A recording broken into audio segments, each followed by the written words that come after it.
예레미야 27장 1절에서 11절 말씀입니다. 27장 1절에서 11절 말씀 교독하시고 11절은 함께 읽겠습니다. 유다의 왕 요시야의 아들 여호야김이 다스리기 시작할 때 여호와께서 말씀으로 예레미야에게 임하시니라.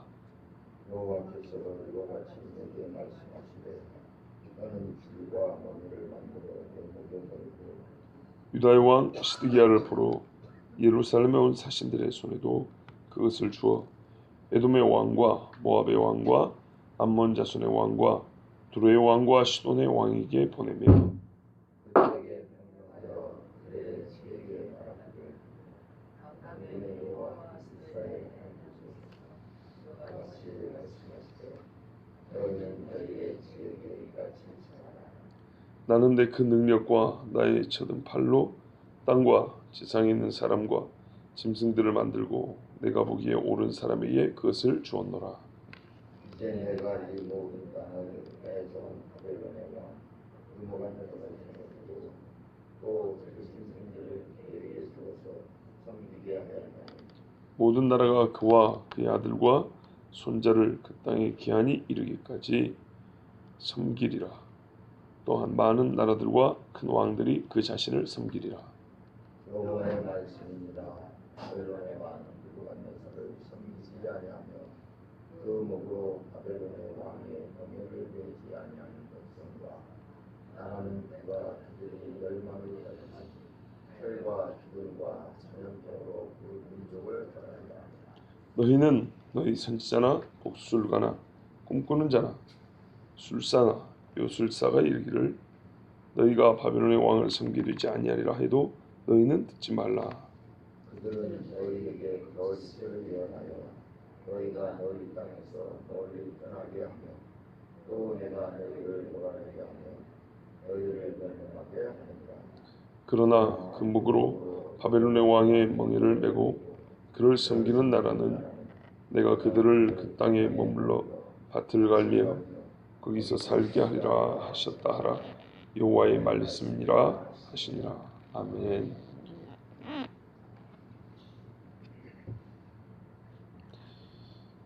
유다의 왕 요시야의 아들 여호야김이 왕이 되었을 때 하나님이 예레미야에게 주신 말씀입니다. 근데 여호야김이 왕일 때 주신 말씀이 많죠. 많은데 여호야김이 막 다스리기 시작할 때 하나님이 오늘 이 말씀도 주셨어요.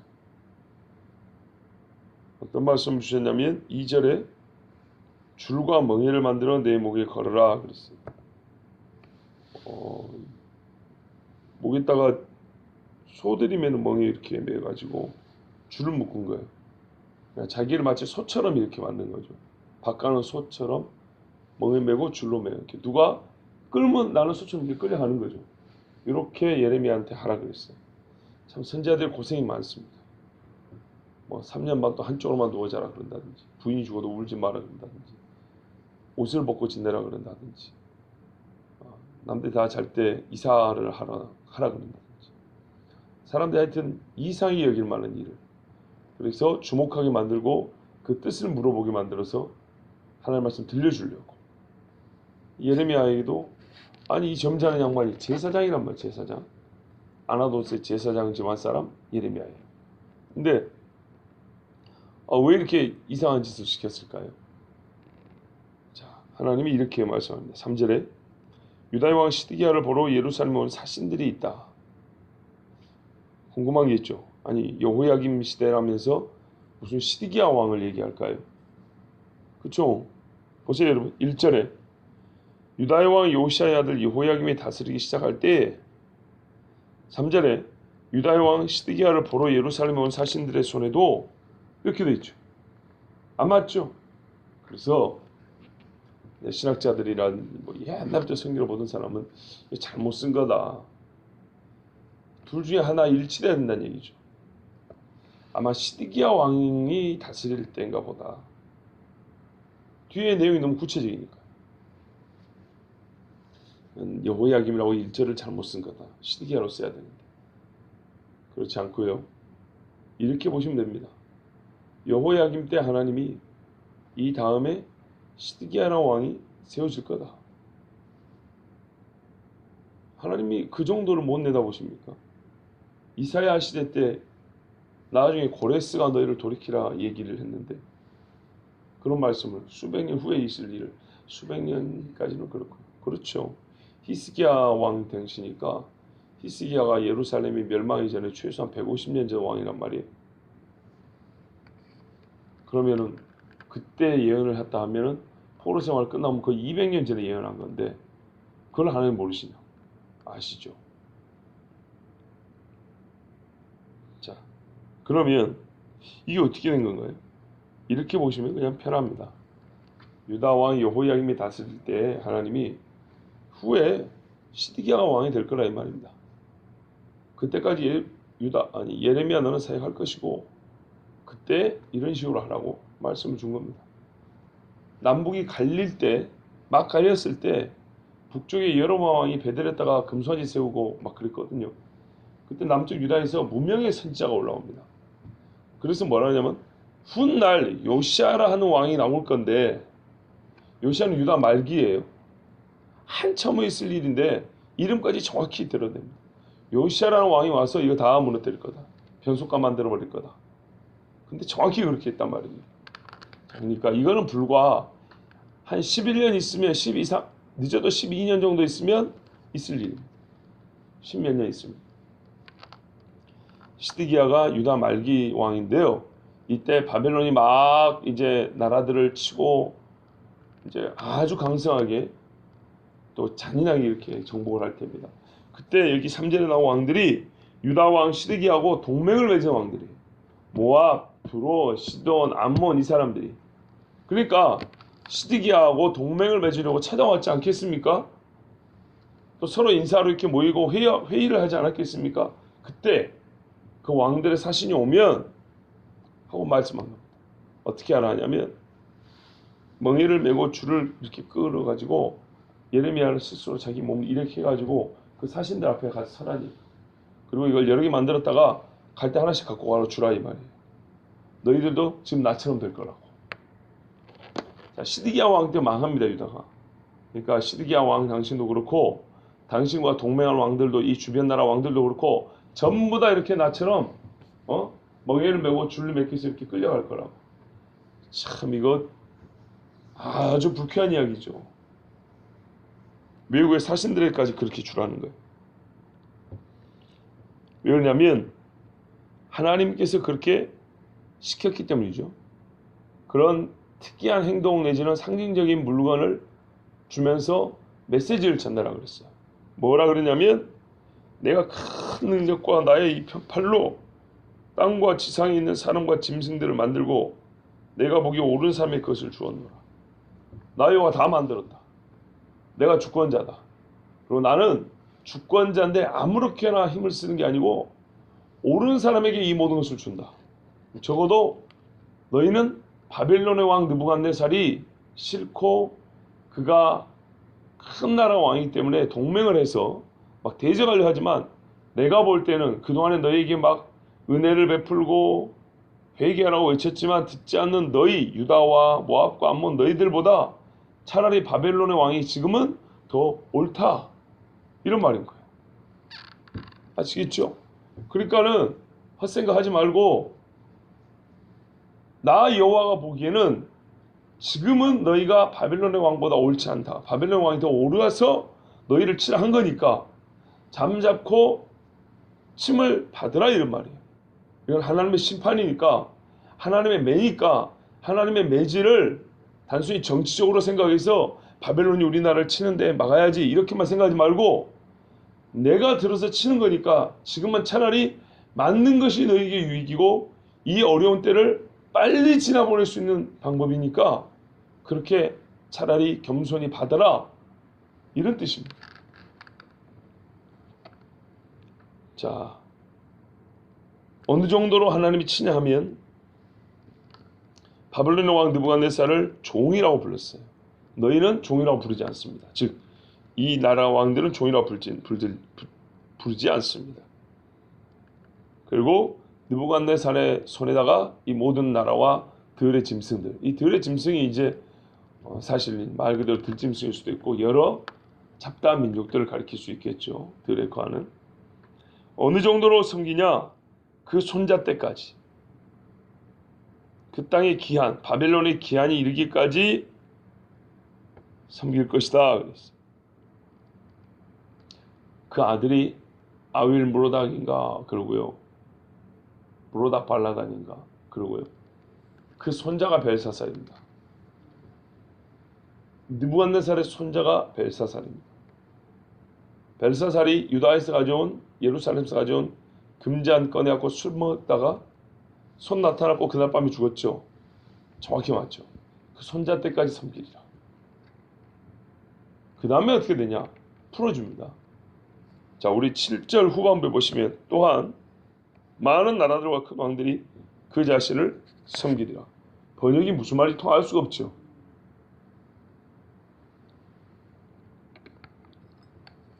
아니 많은 나라와 큰 왕들이 주체적으로 그 자신이 누군가요? 많은 나라와 큰 왕들 자신을 말하는가요? 아니면은 바벨론의 왕을 말하는가요? 번역이 진짜 뭔 말인지 전혀 모르게 돼 있어요. 원래는 이런 말입니다. 70년 아니 그 손자 때까지가 기한이라 그랬죠. 손자 때까지 섬기면 되죠. 또한이 아니고요. 그 뒤에는 이런 말입니다. 그 뒤에는 많은 나라와 왕들을 바벨론의 사람들, 왕족들이 섬기리라 이런 말입니다. 거꾸로.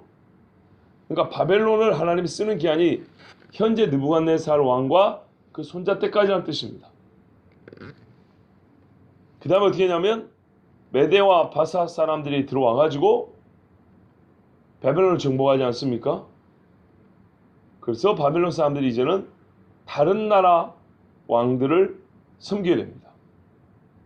그럼 메대와 파사가 올 때 다른 민족들을 정복해가지고 오거든요. 그러니까는 여러 나라 사람들을 오히려 바벨론이 섬겨야 된다 이런 뜻입니다. 그러니까 너무 실망할 필요는 없죠. 아, 바벨론 왕의 지금 현재 느부갓네살인데 그 손자 때까지만 우리가 섬기면 되는구나. 하나님이 그 정도로 정해놓은 거예요. 그러니까 당대에 여러 잘못된 짓을 하고 하나님의 분노를 일으켰던 나라들이 어느 정도로 하나님의 심판을 겪었다고요? 느부갓네살 왕과 그 손자 때까지. 근데 우리는 하나님 앞에 가끔 영원히 심판을 받으리라는 말을 듣는단 말이에요. 그러면 이 사람들보다 훨씬 큰 죄를 저지른 것이죠. 자, 그렇게 이제 몇십 년 섬기면 되는 문제다. 이건 정치적인 이야기입니다. 그럼 어떻게 해야 돼요? 아, 우리가 비록 나라가 망해지만 하나님께서 바벨론 왕을 영원히 섬기게 하지는 않는구나. 우리가 이 매를 달게 받아야겠구나. 그렇게 하라는 얘기죠. 그래야 덜 죽는다는 겁니다. 덜 맞는다는 얘기예요. 왜냐하면 이것 자체가 하나님의 뜻인데 이것마저 어겨버리면 죄가 더해지는 거 아니겠습니까? 소위 세상에도 가중처벌이라는 거 있잖아요. 8절에 보시면 그래서 느부갓네살을 섬기지 아니하고 그 목으로 바벨론 왕의 멍에를 매지 아니하는 백성과 나라는 내가 이렇게 보여주기까지 했는데 이걸 안 매겠다고 끝까지 버티는 나라는 멸망을 시켜버릴 거다. 완전히 멸망을 시켜버릴 거다. 칼과 기근과 전염병을 완전히 싹 없어질 때까지 계속 내려버린다. 무섭지 않습니까? 실제로 어떻게 된지 아세요? 이때 하나님 말씀 안 듣고 바벨론과 대항해 싸웠던 나라 중에 아예 흔적도 없이 사라진 나라가 여럿입니다. 없어져 버렸어요. 없어져. 유다는 하나님이 처음부터 때가 되면 돌이킨다 그랬지 않습니까? 그 주변 나라들과 민족은 없어진 데가 한두 군데가 아니에요. 그런데 이 사람들이 왜 하나님 말씀 안 듣냐? 선지자, 복술과 꿈꾸는 자, 술사, 요술자, 말하자면 점치는 사람들, 우상 숭배를 하는 그 소위 사제, 제사장이라고 하잖아요. 우상을 섬기는 제사장들. 그들이 우상의 이름으로 거꾸로 얘기를 했어요. 안 죽는다, 평안하다, 걱정하지 마라. 자기들의 신의 이름을 말하면서 누구누구 신이 말하는데 우리가 이긴다더라. 뭐 이런 식으로 사람들의 마음을 뺏었어요. 유다는 여호와의 이름으로 평안하다 말했고 예레미야는 여호와의 이름으로 망한다 그랬는데, 그러니까 봐보세요. 이 거짓 선지자 말한 여호와의 이름은 우상의 이름과 똑같이 여겨진 거예요. 이 순간에. 적어도 왜 예레미야의 말이 옳은지 알 수 있냐면요, 이방의 우상들이 예레미야하고 반대말을 했잖아요. 그것만 봐도 예레미야의 말이 옳은지 알겠어요. 우상 섬기는 사람들이 반대 얘기를 하니까, 아, 그러면 예레미야 말이 옳은 거구나, 이렇게 봐야 되지 않겠습니까? 근데 유다의 거짓 선지자들은 역시 예레미야하고 반대로 말하면서 이방의 우상 숭배자도 똑같이 얘기했다고. 우리 같으면 저게 거짓말인데 이래야 될 텐데. 유다 사람들은 예레미야 말이 거짓말하고 이 많은 하나님과 잡신들이라고 하는 이 거짓말 우상들을 한 묶음으로 보고 이 많은 신들이 평안하다 했으니 우리는 평안할 것이다. 여기서 하나님은 어떻게 돼요? 고대 이거 종교다운주의자들이 여러 신 중에 하나로 여기는 그런 분이 되어버리지 않았겠습니까? 모압의 신도 평안하다 하더라. 암몬의 신도 평안하다 하더라. 유다의 신도 평안하다 하더라. 아, 이렇게 많은 신들이 평안하다고 하는데 우리가 평안하지, 바벨론 왕이 우리를 다 이길 수 있겠어? 이랬단 말이죠. 뭐 여기서 하나님은 여러 잡신 중에 하나 아닙니까? 아, 고대도 이렇게 종교다원주의 사상으로 나라가 망하게 된 거예요. 이것만 깨뜨렸어도 여호와는 이들과 다르다. 적어도 이 잡신들이 그렇게 말한다면 그 반대가 하나님의 뜻이라고 생각해야 된다. 이건 우리가 어떻게 보면 상식이잖아요.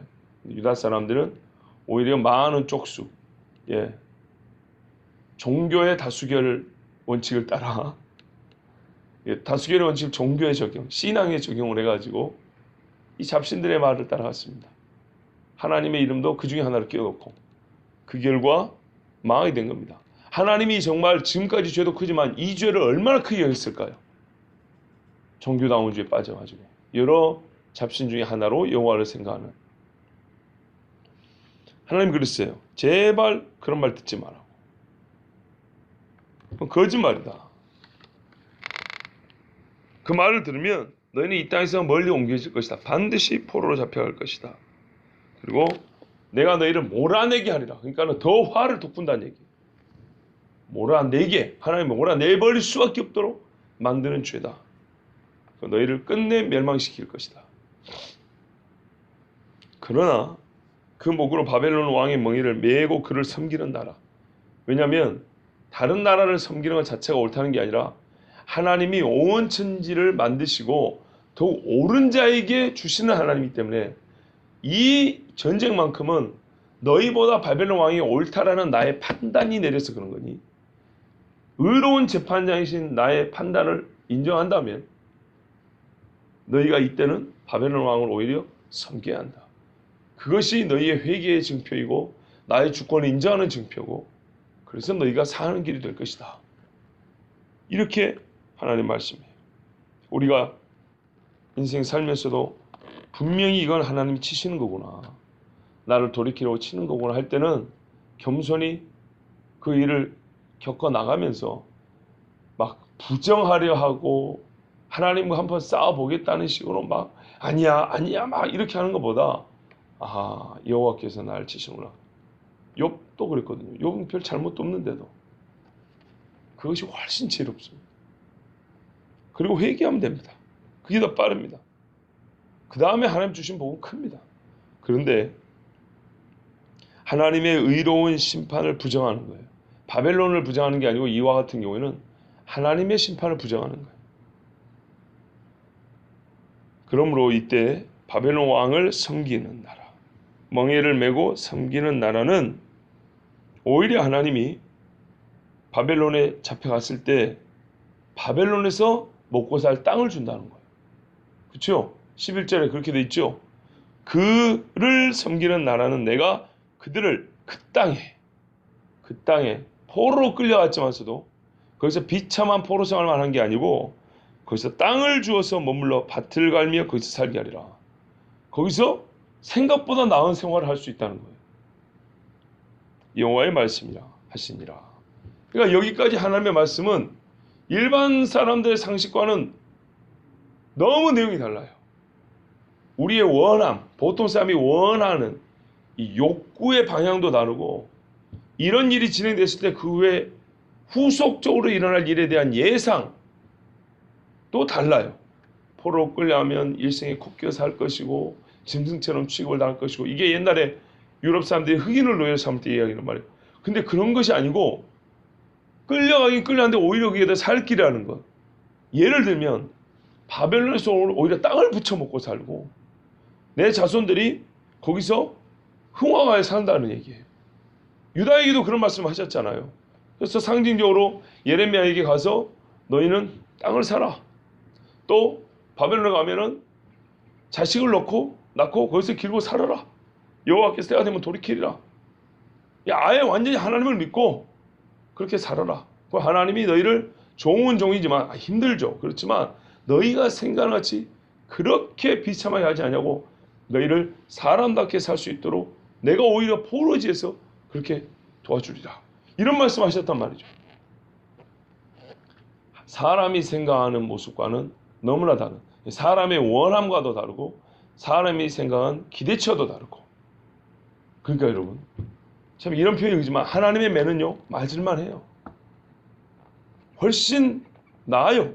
하나님 앞에 죄를 짓고 매까지 안 맞겠다고 막 버티고 그냥 오기 부리고 내가 뭘 하면 이런 것보다, 맞습니다 하나님, 제가 잘못했습니다, 때리시옵소서, 자 맞겠습니다, 이게 훨씬 빨리 끝나고요, 그 후에 받는 복도 우리의 생각보다 망하지 않아요. 그런 사람은 아주 더 많은 복을 받게 되어 있습니다.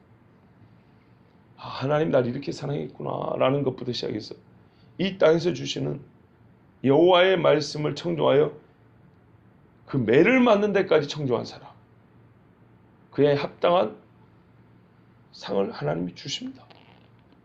예, 버틴 사람보다 네가 더 훨씬 의롭다고 그 의로운표를 주신단 말이에요. 그리고 하나님이 바벨론 왕을 나중에 멸망시키죠. 그렇습니다. 봐보세요. 이 사람들 하나님 앞에 회개해가지고 끝까지 그 매를 맞았잖아요. 그죠? 그런 사람들을 끝까지 종으로 삼고 갈수록 이제 더 악해져 버린 바벨론. 바벨론 왕은 옛날보다 더 악해져 버려요. 느부갓네살은 안 그랬어요. 느부갓네살은 다 가져오긴 했지만 다니엘과 함께 있을 때 하늘의 하나님을 경배하라고 하기도 했고 조심했어요. 한번 교만했다가 정신이 나간 후부터는 조심했다고. 얼마나 하나님을 믿었는지 모르지만 하나님을 향한 찬송시까지 지었단 말이에요. 갈수록 바벨론의 왕들은 더 타락해 버렸어요. 대신에 그 나라의 종으로 살았던 사람들은 갈수록 더 겸손해졌어요. 그렇다고 본다면 어떻게 되겠어요? 바벨론 왕이 이제는 더 의롭지 않죠? 하나님이 때가 되면 역시 이도 더 의로운 사람에 의해서 심판하죠. 여기서 더 의롭고 덜 의롭고 이거는 우리가 예수 믿고 의롭다함을 받는 거하고는 비교 안 되는 그들의 행위에 약간의 저울질했을 때 차이일 뿐입니다. 그렇지만 그것도 정확히 알아보신단 말이에요. 그렇다면 예수를 믿는 것과 믿지 않는 것의 의로움의 차이는 얼마나 크겠습니까? 자, 여러분, 오늘 말씀의 요지는 그렇습니다. 분명히 우리가 죄를 지었다는 겁니다. 이 많은 왕들이. 그래서 하나님은 이 땅에 있는 동안에도 땅의 사람을 택하여 심판하는데 보다 더 의로운 자가 덜 의로운 자를 심판하는 이런 형식을 통해서 하나님의 공의로우심을 나타냅니다.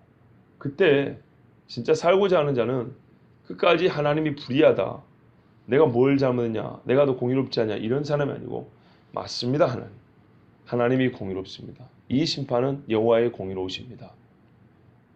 그렇게 자기를 낮추고 그 하나님의 심판을 받아 매를 맞는 것이 훨씬 더 빨리 고통을 끝내는 길이고 하나님의 주권과 의로우심을 인정했기 때문에 그 후에는 머지않아서 도리 하나님의 구원하신 은혜를 맛볼 수 있다는 겁니다. 이게 우리 삶의 사실 지혜거든요. 우리가 아이들을 키우면서 매를 때릴 때도 그렇습니다. 그렇지 않습니까? 정말 잘못했습니다 하고 딱 서 있으면 마음이 약해서도 많이 못 때립니다. 하나님은 매우 쉬운 형식을 통해서 우리에게 뜻을 가르쳐주고 있습니다. 우리가 자녀를 키울 때만 생각하더라도 너무 지당한 말씀이에요. 그런데 내가 뭘 잘못했어? 엄마가 더 문제지, 매 때리나 아빠가 더 문제지. 이렇게 해버리면 매를 더 맞거나 아니면 부모 자녀 사이에 의가 더 틀어져 버립니다. 우리 부모가 하나님의 의에 어떻게 비할 수가 있겠습니까마는 하나의 비유를 예를 들어서 말하자면 그렇다는 것이죠. 그러므로 우리가 하나님 앞에 분명히 죄를 지었다면 깨끗하게 회개하고 주의 매를 달게 맞는 것이 지혜로운 것이고 그것이 보다 빠르게 이 심판의 때를 면하고 하나님의 은혜를 더욱 크게 입는 길입니다. 평상에 우리가 죄 없이 살면 좋겠지만 그렇지 못할 때에 나름대로 이게 차선책이라 할 수 있지만 하나님이 우리를 사랑하셔서 주시는 화를 면하여 복을 받는 길입니다. 이 말씀에서 지혜를 얻기를 바랍니다. 기도하겠습니다. 좋으신 아버지 하나님,